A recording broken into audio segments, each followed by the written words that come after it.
Hello नमस्कार, आप सभी का बहुत बहुत स्वागत है हमारे चैनल पर। तो जैसा कि आप लोगों को ज्ञात होगा, आपके अपने चैनल के माध्यम से हिंदी की 3 तरह से तैयारी कराई जाती है, जिसमें एक प्रकार से किसी पुस्तक का व्याख्यात्मक रूप से उसे उल्लेख किया जाता है और दूसरा है व्याख्यात्मक प्रश्नों को उल्लेख किया जाता है, तीसरा ऑब्जेक्टिव प्रश्नों को उल्लेख किया जाता है। तो 3 प्रकार से जो हमारी प्रक्रिया चल रही है, आपसे सभी से निवेदन है कि आप हमें एक बार सजेस्ट जरूर करें सबसे बेहतरीन प्रक्रिया कौन सी है। तो उसी को हम ज़्यादा फोकस करेंगे, क्योंकि पता नहीं चल रहा है कुछ भी कि किस उद्देश्य से हम काम कर रहे हैं, वो उद्देश्य हमारा पूर्ण हो रहा है या नहीं हो रहा है। तो सभी से निवेदन है, सभी से रिक्वेस्ट है कि एक बार हमें सजेस्ट जरूर करें कि जो 3 प्रकार की जो प्रक्रिया है उसमें से सबसे बेहतरीन प्रक्रिया कौन सी है, उसको और किस को ज़्यादा फोकस किया जाए। हालांकि मैं देखा जाए कि तीनों ही प्रक्रिया महत्वपूर्ण हैं एग्ज़ाम के लिए, तो लेकिन मैं जानना चाह रही हूँ कि सबसे बेहतरीन आपके हिसाब से कौन सी है, उसी को मैं ज़्यादा फोकस करूँगी। तो आज हम जो व्याख्यात्मक रूप से हमारी जो पुस्तक की व्याख्या की जाती है उसमें कृष्ण भक्ति काव्य धारा को लेकर चलेंगे और इस कृष्ण भक्ति काव्य धारा में कुछ पाठ हो चुके थे हमारे और आगे वाले पार्टों को हम सजेस्ट करेंगे। तो सभी से निवेदन है, आप जो भी लोग वीडियो को देख रहे हैं और जो वीडियो को ज़्यादा से ज़्यादा शेयर करें, क्योंकि ज़्यादा लोगों तक ये वीडियो पहुँच जाए। तो कृष्ण भक्ति शाखा में हम महत्वपूर्ण जो रचना है और इसके महत्वपूर्ण पॉइंट हैं उनको देखेंगे। हालांकि मैं ये वाले पॉइंट हमने किसी एक वीडियो में करवा दिए हैं, लेकिन फिर भी मैं आज सजेस्ट करूंगी कि इनके जल्दी से इन पॉइंटों को कवर कर लें और आगे वाली सीरीज को हम आगे बढ़ाएं। तो पहला पॉइंट है हमारा, जिन सगुण भक्त कवियों के द्वारा भगवान विष्णु के अवतार के रूप में कृष्ण को अपना आराध्य मानकर उपासना की गई है, उनके द्वारा रचित काव्य को कृष्ण भक्ति काव्य कहलाया गया है। ये हम सभी लोग जानते हैं कि जिन कृष्ण भक्ति कवि, जिन सगुण काव्य धारा में कृष्ण भक्ति काव्य धारा के वो लोग कवि और वो लोग आते हैं, वो समूह आता है जिन्होंने कृष्ण की आराधना की है। ठीक है, इसके बाद नेक्स्ट दूसरा पॉइंट बनता है, इस काव्य धारा के प्रवर्तक वल्लभाचार्य को माना गया है। महत्वपूर्ण प्रश्न है। इस कृष्ण भक्ति काव्य धारा के अगर प्रवर्तक की बात करेंगे तो कहीं कहीं लोग सूरदास को मेंशन करते हैं, लेकिन सूरदास इनके वल्लभाचार्य के मतलब शिष्य रहे हैं। और अगर इसके प्रवर्तक की बात करेंगे तो वल्लभाचार्य ही कृष्ण काव्य धारा के प्रवर्तक माने जाते हैं। तो पॉइंट ये भी महत्वपूर्ण है। इसके बाद नेक्स्ट दूसरा पॉइंट है हमारा, दूसरा पॉइंट है, कृष्ण शब्द का सर्वप्रथम उल्लेख आदि ग्रंथ ऋग्वेद से प्राप्त होता है। ये आप समझ लें कि कृष्ण भक्त जो हम धारा पढ़ रहे हैं उसका सबसे पहले उल्लेख कहाँ पर हुआ था और कहाँ से स्टार्टिंग इस काव्य धारा की हुई है। तो वही है कि इसका जो उल्लेख है वो ऋग्वेद में मिला है सबसे पहला, और ऋग्वेद के प्रथम मंडल में कृष्ण का उल्लेख हुआ है एवं ऋग्वेद के 8वें तथा 10वें मंडल में कुछ सूक्तों के रचयिता कृष्ण ऋषि को माना गया है। इसमें एक भगवान कृष्ण हैं और दूसरे कृष्ण ऋषि हैं, 2 कृष्णों का उल्लेख हुआ है। ठीक है, और लेकिन जो कृष्ण काव्य धारा बनी हुई है वो कृष्ण ऋषि को लेकर नहीं बनी है, भगवान कृष्ण को लेकर बनी हुई है। जो भगवत पुराण के में जिनका उल्लेख हुआ है उन्हीं भगवान कृष्ण का उल्लेख हमारे कृष्ण काव्य धारा में हुआ है। ठीक है, दूसरा पॉइंट है हमारा, ध्यानातव्य है कि ऋग्वेद में कुल 10 मंडल हैं और 1028 सूक्तियाँ हैं। दूसरा है, ऋग्वेद में जिस कृष्ण का उल्लेख हुआ है वो भगवत स्वरूप कृष्ण नहीं माना जाता है। और भगवत स्वरूप कृष्ण का सर्वप्रथम उल्लेख कौशिकी की ब्राह्मण तथा छंदो योग उपनिषद में प्राप्त होता है। ठीक है, दोनों में आंग ऋषि के शिष्य भगवान कृष्ण का वर्णन प्राप्त होता है। इसे ही वासुदेव वासुकी के पुत्र भगवान कृष्ण स्वीकार किए गए हैं। ठीक है, ये महत्वपूर्ण ऐतिहासिक पॉइंट बनता है अगर इसके लिए जानने की कोशिश करेंगे तो। इसके बाद नेक्स्ट दूसरा प्रश्न है, लोकमंगल तिलक एवं रामकृष्ण गोपाल भंडारकर जैसे विद्वानों के द्वारा भी वैदिक ऋचा में वर्णित कृष्ण गीता के उपदेष्टा तथा महाभारत कालीन कृष्ण को अलग अलग माना जाता है। ठीक है, जो भगवान कृष्ण का उल्लेख है, एक भगवान कृष्ण महाभारत के कृष्ण हैं जिसे हम आज लेकर चलते हैं, दूसरे एक और कृष्ण हैं जो वैदिक ऋचाओं में उनका उल्लेख वर्णित है गीता के। ठीक है, इस प्रकार से। इसके बाद नेक्स्ट दूसरा प्रश्न है, सामान्यतः कृष्ण के 2 रूप माने गए हैं। ठीक है, 2 रूप हम सभी लोग जानते हैं, 2 रूप माने गए हैं, लोकरंजक के रूप में ऐश्वर्यमय कृष्ण और दूसरा है गीता महाभारत में वर्णित कृष्ण। तो इन दोनों का ही उल्लेख हम समझ सकते हैं। इसके बाद नेक्स्ट दूसरा है, लोकरंजक कृष्ण है माधुर्य कृष्ण, यानी कि पुराणों में जो वर्णित हैं। ठीक है, इसके बाद नेक्स्ट दूसरा है, कृष्ण में हिंदी में कृष्ण को काव्य का विषय बनाने का सर्वप्रथम श्रेय विद्यापति को दिया जाता है। बहुत ही महत्वपूर्ण पॉइंट है कि हिंदी में जो कृष्ण का स्वरूप हमें वर्णित मिलता है वो सबसे पहले कहाँ से स्टार्ट हुआ और कहाँ किसने किया था। तो इसीलिए इस पॉइंट को ज़रूर आप मेंशन करेंगे अपने नोट्स में कि सबसे पहले जो कृष्ण का उल्लेख मिलता है गद्य के वो हिंदी साहित्य के रूप में, वो सबसे पहले विद्यापति ने किया है। इसके बाद नेक्स्ट दूसरा पॉइंट है, कृष्ण की प्रेयसी राधा को सर्वप्रथम उल्लेख गोपाल तापनी उपनिषद में प्राप्त होता है। ठीक है, प्रश्न बनता है कि भगवान की जो प्रेयसी राधा हैं, जिनका सबसे ज़्यादा उल्लेख हमारे हिंदी साहित्य जगत में मिला है, उनका सबसे पहले जो उल्लेख किया था वो गोपाल तापनी उपनिषद में किया गया था। ठीक है, दूसरा पॉइंट है, कृष्ण भक्ति काव्यधारा के प्रमुख उपजीवी आधारभूत स्रोत भागवत पुराण को माना गया है और सहजिया संप्रदाय में कृष्ण को रस और राधा को रति के रूप में माना गया है, पुकारा गया है। ठीक है, इसके बाद नेक्स्ट दूसरा है, इनकी विशेषता है कृष्ण भक्त काव्यधारा की। तो देख लेते हैं मतलब जल्दी से और इन पॉइंटों को। कृष्ण का ब्रह्म स्वरूप में चित्रण किया गया है। कृष्ण काव्यधारा की महत्वपूर्ण विशेषताएं हैं। जो पॉइंट ज़्यादा महत्वपूर्ण है हम उसको पॉइंटेड करेंगे और आप उनको अपने नोट्स में मेंशन करेंगे। ठीक है, और दूसरा है, कृष्ण की बाल लीलाओं का, रास लीलाओं का अधिक वर्णन किया गया है। तो ऊपर वाला पॉइंट ज़्यादा महत्वपूर्ण है, आप इसे ज़रूर नोट्स में मेंशन करेंगे। और कृष्ण की बाल लीलाओं का वर्णन किया गया है, ठीक है, कृष्ण काव्यधारा में। और इसके बाद नेक्स्ट दूसरा है, वात्सल्य एवं श्रृंगार रस का उल्लेख किया हुआ है कृष्ण काव्यधारा में। ये पॉइंट ज़्यादा अच्छा बनता है। तीसरा पॉइंट है वो है, मुक्तक काव्यों का अधिक लेखन किया गया है। ठीक है, कृष्ण काव्यधारा में मुक्तक काव्य ज़्यादा लिखे गए हैं। ठीक है, इसके बाद विशेष कथन है, यदि प्रबंध काव्य एक विस्तृत वनस्थली है तो मुक्तक काव्य एक खिला हुआ गुलदस्ता है। रामचंद्र शुक्ल का ये महत्वपूर्ण कथन है और बहुत बार ये रिपीट होता है कथन, तो आप इस कथन को ज़रूर पॉइंटेड करिएगा। ठीक है, रामचंद्र शुक्ल का, और अपने नोट्स में ज़रूर इसको मेंशन करेंगे। इसके बाद नेक्स्ट दूसरा पॉइंट बनता है, ब्रज भाषा का अधिक प्रयोग हुआ है। मोस्टली कृष्ण काव्यधारा में ब्रज भाषा का ही प्रयोग हुआ है। गेय पद की परंपरा रही है। लोकोक्ति और मुहावरे का प्रचुर इसमें उल्लेख किया गया है। ये प्रमुख महत्वपूर्ण कृष्ण काव्यधारा के पॉइंट हैं, तो आप अपने नोट्स में मेंशन करिएगा। इसके बाद आता है कृष्ण काव्यधारा के प्रमुख कवि। तो सबसे महत्वपूर्ण कृष्ण काव्यधारा के जो प्रमुख कवियों में आते हैं वो सूरदास ही आते हैं, लेकिन फिर भी हम एक बार इनको समझेंगे। अष्टछाप के कवि, ठीक है, कृष्ण काव्यधारा में जो सबसे महत्वपूर्ण हैं वो अष्टछाप के कवि हैं। अष्टछाप में जितने भी कवि रहे हैं उन्होंने सब ने कहीं ना कहीं कृष्ण काव्यधारा का उल्लेख किया है। कृष्ण की परंपराओं का, कृष्ण की जो चारित्रिक उनकी बाल लीलाओं का उल्लेख किया है, कृष्ण को लेकर चले हैं। तो अष्टछाप के कवि, अष्टछाप के वो कवि हैं जो 8 कवियों का एक समूह था और एक दूसरे से किसी न किसी रूप में जुड़े हुए थे। उन 8 कवियों का समूह को ही अष्टछाप कवि के रूप में माना गया है। तो देख लेते हैं इसकी अष्टछाप के कवि की महत्वपूर्ण व्याख्या है। वल्लभाचार्य द्वारा वर्णित पुष्टमार्ग, ठीक है, वल्लभाचार्य पुष्टमार्ग, अगर बात करें कि पुष्टमार्ग के प्रवर्तक या फिर पुष्टमार्ग किसने चलाया था, तो वल्लभाचार्य को माना जाता है। वल्लभ संप्रदाय को मानने वाले 8 कृष्ण भक्ति कवि, जिन पर वल्लभाचार्य जी के पुत्र गोस्वामी विट्ठल जी ने अपने आशीर्वाद की छाप लगाई थी। अष्टछाप के अष्ट सखा के रूप में इन्हें अष्टछाप कवि भी कहते हैं, अष्ट सखा भी कहते हैं, नाम से प्रसिद्ध हुए हैं ये। ठीक है, देख लेते हैं अष्टछाप की स्थापना कब हुई थी। तो अष्टछाप की स्थापना 1965 में गोस्वामी विट्ठलनाथ के द्वारा की गई थी। ठीक है, ये महत्वपूर्ण लाइन है, इसको आप जरूर अपने नोट्स में मेंशन करेंगे। अष्टछाप की स्थापना 1965 में गोस्वामी विट्ठलनाथ के द्वारा की गई थी।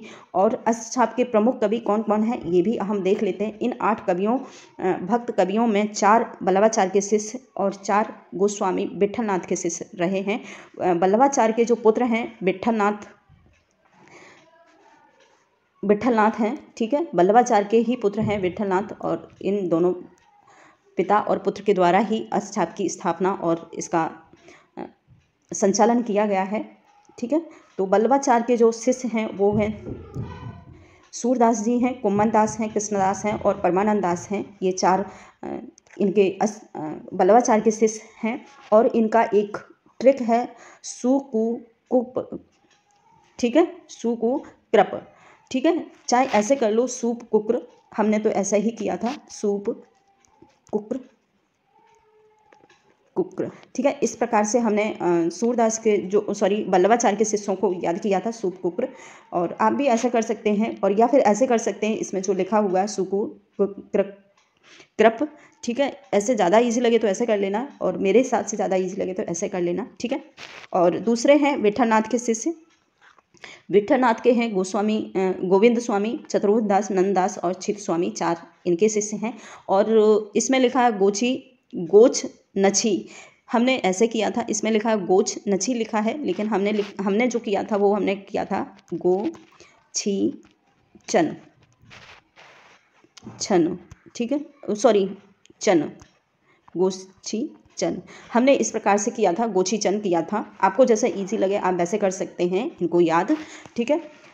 इसके बाद नेक्स्ट दूसरा पॉइंट है हमारा, इन सभी के नाम के प्रथम अक्षर को लेकर आप याद कर सकते हैं कि कोई नहीं सूत्र है, ठीक है। इसके बाद नेक्स्ट दूसरा है पॉइंट, अच्छाप सेवा विधि। गोवर्धन की श्रीनाथ जी की प्रतिष्ठित स्थापना के बाद ये 8 सखा वहाँ से सेवा के लिए सदैव तत्पर रहते थे। अच्छाप के ये 8 भक्त कभी विष्णु पुष्टमार्गी सेवा विधि में ही पूर्ण सहयोग देते थे, तथा वल्लभ संप्रदाय में एक दिन के 8 पहरों में की जाने वाली सेवा विधि को अष्टायाम सेवा विधि कहा जाता था।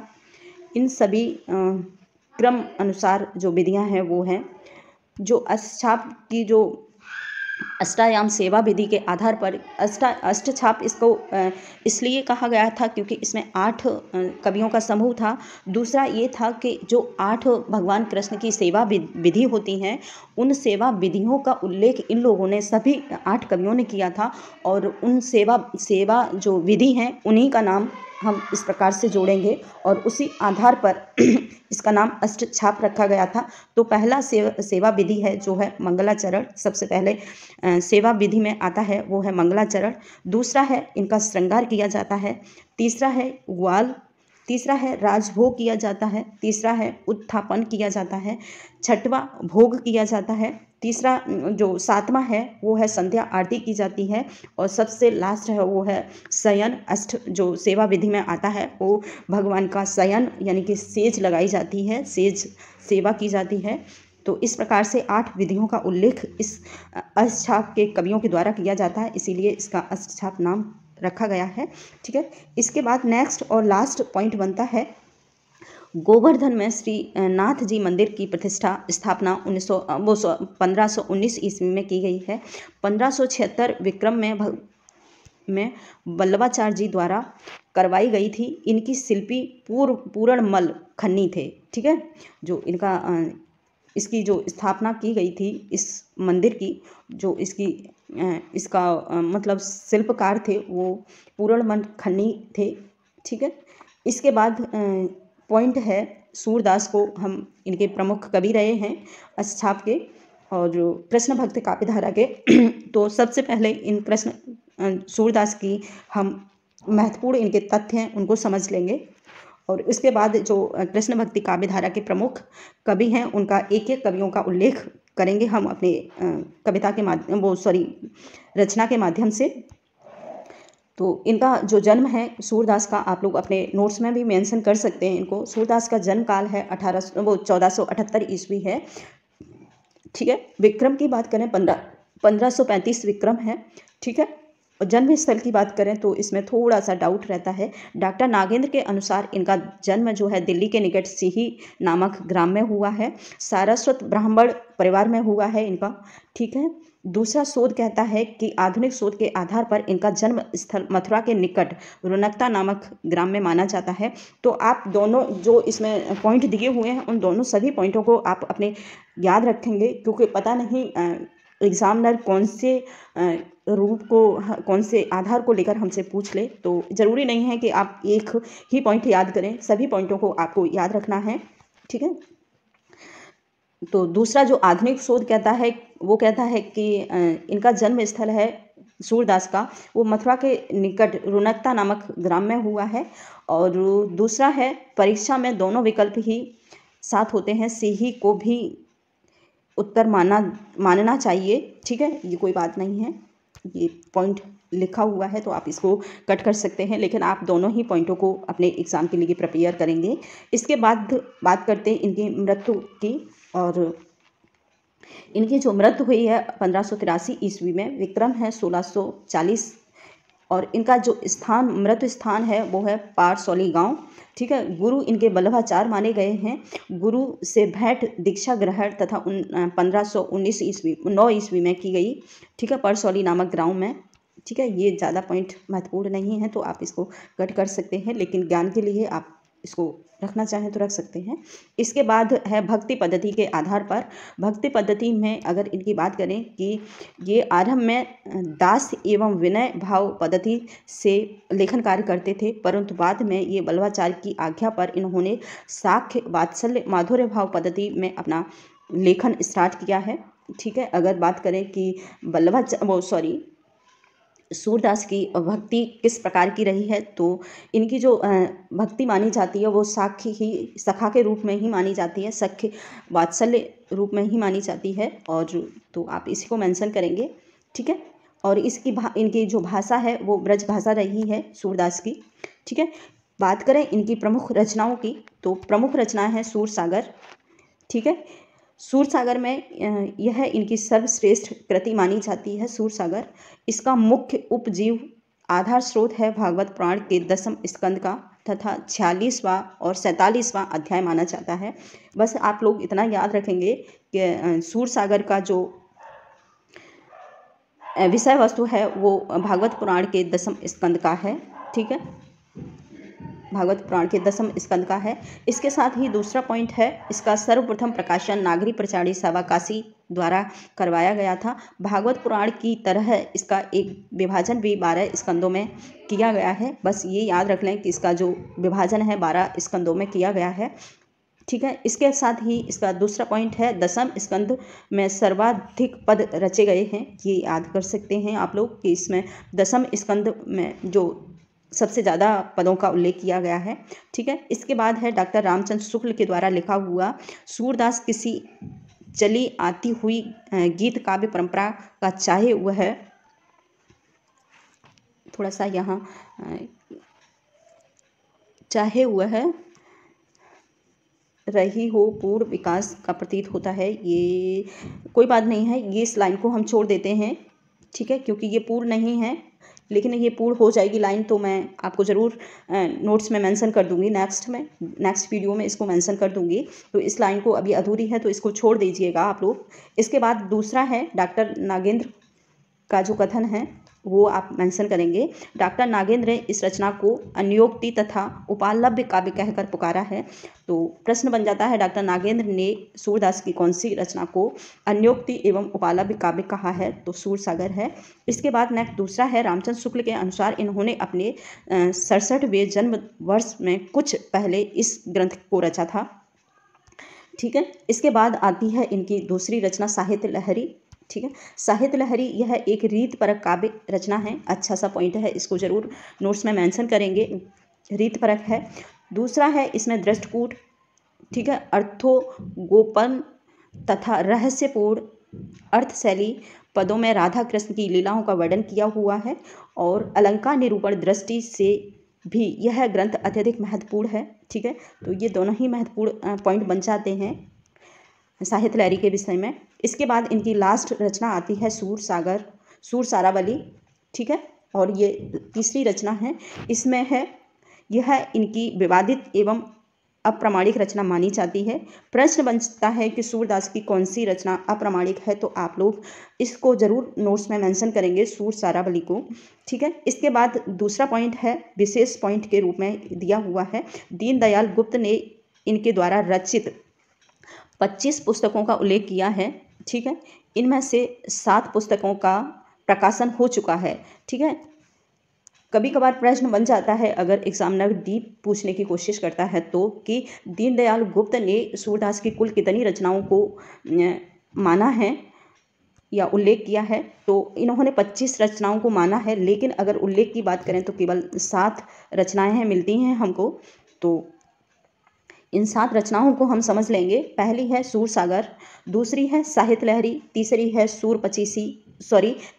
सूर सारावली, चौथी है सूर पचीसी, सूर रामायण और सूर साठी और राधा रस केली। ये प्रमुख 7 रचनाएं मिलती हैं, ठीक है, दीनदयाल गुप्त के आधार पर।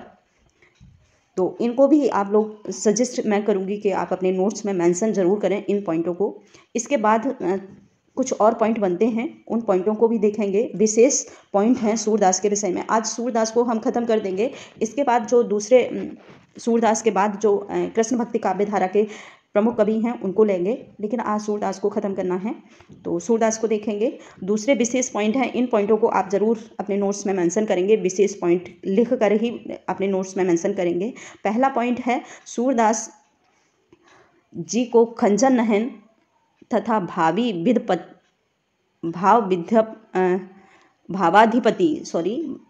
खंजन नहन तथा भावाधिपति वात्सल रस सम्राट जीवनोत्सव का कवि, दृष्ट मार्ग का जहाज आदि नामों से पुकारा जाता है। तो ये आप जरूर नोट्स में अपने मेंशन करेंगे। इनके प्रमुख नाम हैं, सूरदास को खंजन नहन के नाम से भी जानते हैं, भावाधिपति के नाम से जानते हैं, वात्सल रस सम्राट के नाम से जानते हैं और जीवनोत्सव के नाम से, और पुष्टमार्ग का जहाज, ठीक है, पुष्टमार्ग का जहाज भी इनको कहा जाता है। तो ये प्रमुख नामों से इनको उल्लेखित किया गया है। इसके बाद नेक्स्ट दूसरा पॉइंट है हमारा, दूसरा पॉइंट है रामचंद्र शुक्ल ने इनको वात्सल सम्राट तथा जीवनोत्सव के कवि कहा है। प्रश्न बनता है कि रामचंद्र शुक्ल ने सूरदास को किन नामों से जाना पुकारा है या किन नामों से विख्यात किया है। तो वात्सल सम्राट के नाम से और जीवनोत्सव के कवि के नाम से इन्होंने इनको उल्लेखित किया है। इसके बाद नेक्स्ट दूसरा प्रश्न है, गोस्वामी विट्ठल ने इनकी मृत्यु के समय इनको पुष्टमार्ग का जहाज कहा है। जब सूरदास की मृत्यु हुई थी तब इनको ये नाम दिया गया था, पुष्टमार्ग का जहाज, और ये नाम दिया था उनके कवि विट्ठलनाथ ने, नहीं सॉरी, इनके गुरु तो बल्लभाचार्य थे, लेकिन इनके अष्टछाप के प्रमुख सखा थे, प्रमुख कवि थे, उनमें से विट्ठल एक विशेष थे। विट्ठल ने ही इनको पुष्टमार्ग का जहाज कहा है। प्रश्न बन जाता है कि सूरदास को पुष्टमार्ग का जहाज किसने कहा है।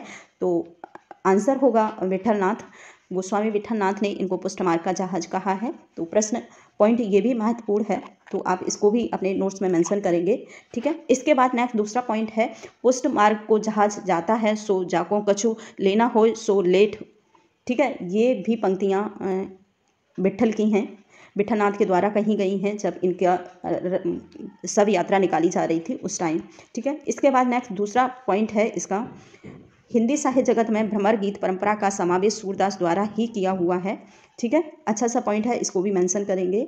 और दूसरा है सोरोच्छठ जगत वर्मम अर्थात आचार्य शुक्ल के अनुसार इनके परवर्ती कवि सूरदास जी की जूठन का ही प्रयोग कहते हैं। सूरदास जी को महत्वपूर्ण ये पॉइंट है, ठीक है। इसका मतलब अर्थ है कि कृष्ण भक्ति काव्य धारा में जितना भी कृष्ण काव्य लिखा गया है वो सब सूरदास की जूठन जैसा लगता है, ठीक है। इसका अर्थ ये है। तो आप लोग इसे महत्वपूर्ण पॉइंटों में ही शामिल करेंगे, और ठीक है। इसके आगे क्योंकि साहित्य जगत में ऐसा कोई शब्द और विशेष नहीं है जो इनके काव्य में प्रयुक्त नहीं हुआ हो, ठीक है। दूसरा है, कुछ इतिहासकारों के अनुसार चंद्रबरदाई के वंशज कवि माने जाते हैं। कुछ लोग मानते हैं कि सूरदास जो हैं चंद्रबरदाई के वंशज हैं, और ये सूरदास की 12वीं पीढ़ी के शायद इनको माना गया है।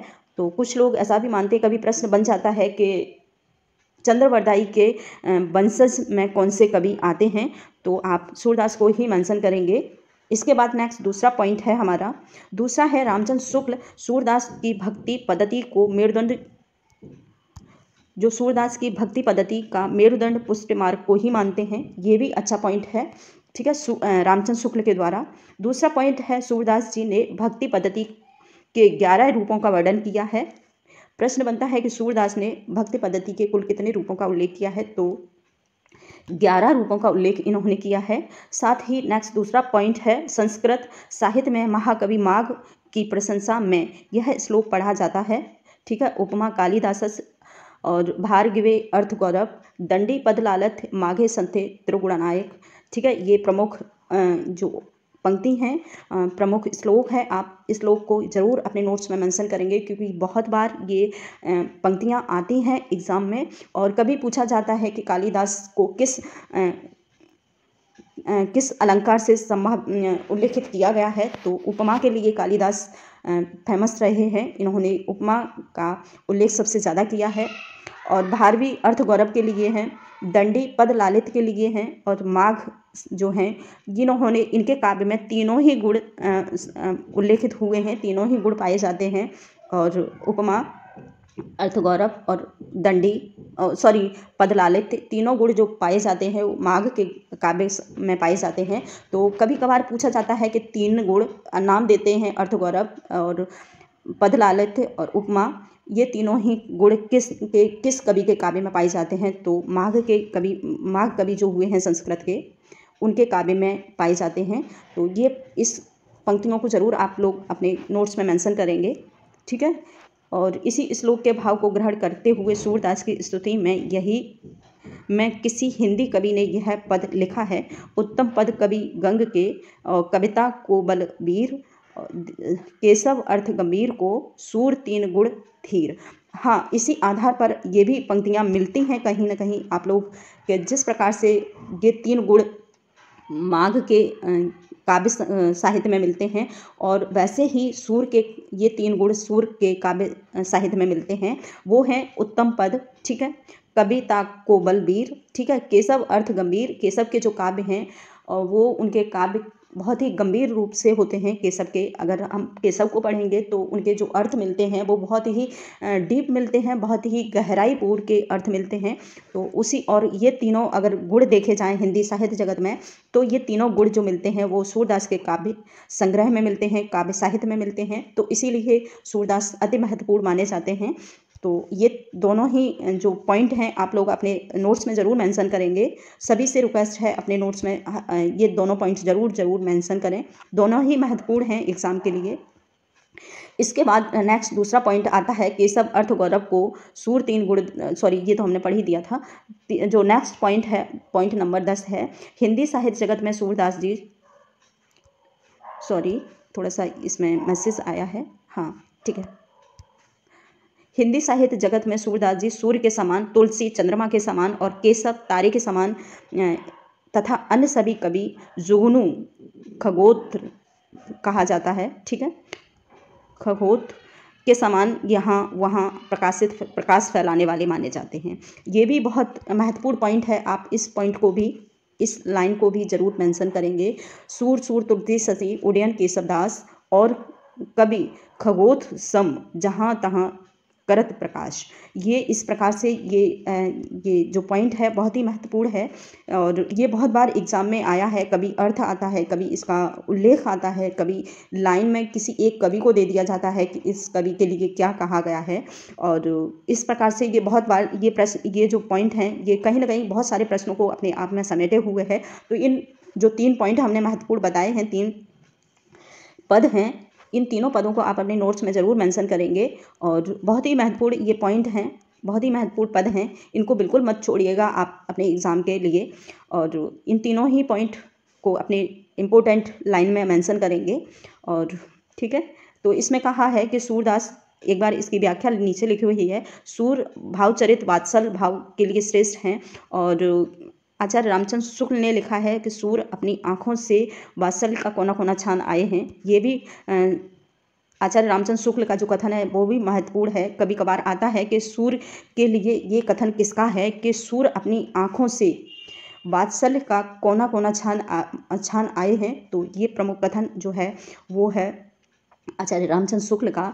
और इसमें जो ऊपर वाले में है वो ऊपर वाला जो ये पॉइंट है वो सूर और तुलसी के लिए है, सूर तुलसी शशि सूरज के समान हैं और तुलसी हैं जो हैं चंद्रमा के समान हैं। बाकी सारे उदयन मतलब होता है तारे जो हैं केशव दास हैं। बाकी सारे जो हैं जुगनू के जैसे जो टिमटिमा रहे हैं वो सारे अन्य कवि हैं। ठीक है, इस प्रकार से इसका उल्लेख हुआ है इस प्रमुख पद का। तो आज इतना ही। थैंक यू सो मच इस वीडियो के लिए। और सभी से निवेदन है कि इस वीडियो को ज़रूर से ज़रूर अपने नोट्स में सभी मेंशन करेंगे और अपना एक कमेंट ज़रूर लिखेंगे। तो थैंक यू सो मच।